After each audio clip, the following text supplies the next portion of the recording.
The first challenge we face is that Bulgarian tourism is characterized with a seasonal and territorial concentration.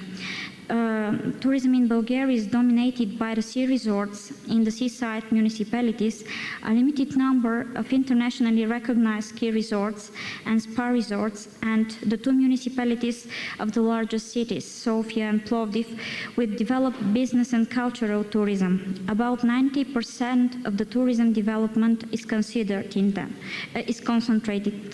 them.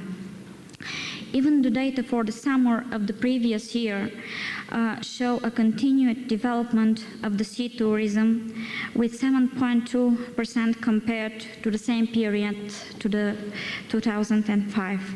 The investments in the tourism have grown considerably, but the new development is concentrated mainly in the resorts, territories and cities already developed. The second challenge we faced is that till now in Bulgaria, in relation with tourism, the climate changes have not been considered as a serious threat on the part of the representatives of the tourism industry.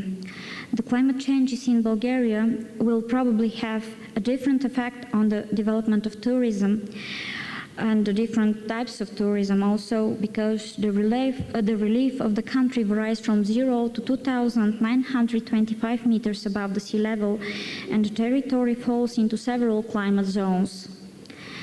If the forecasts for the global climate changes come true, this on its part will inevitably have a negative effect on our Black Sea resorts, and requires that preventive measures be taken. Our mountain and climatic resorts also will be very vulnerable. In most climatic scenarios, in Bulgaria, the rainfalls during the hot half-year period and mostly in summer are expected to be significantly reduced, which will lead to problems with water supply, of the village network and resource complexes. Our experts are also stressing the risk for floods, erosion and loss of humid zones along the seaside regions, that the climate change leads to change in the biological diversity and the ecosystems.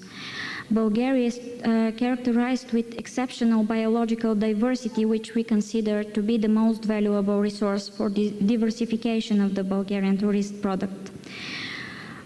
According to Jeff's study, Rhodope project, 4 basic types of ecosystems in the Rhodope mountain provide services with a total amount approximating to 1.5 billion euro per year for the Bulgarian society. But in the long term, Bulgaria is facing a challenge to adapt itself the changes, which also suggest a change in demand for tourist products and services, and the necessity for adequate measures to be undertaken in order for us to be competitive on the market. A result of our efforts in the last years is the first National Ecotourism Strategy and Action Plan, and our efforts were rewarded because one of our first pilot ecotourism destination, Kalofer, for 2 successive years was pronounced winner from two international magazines for the best ecotourism destination.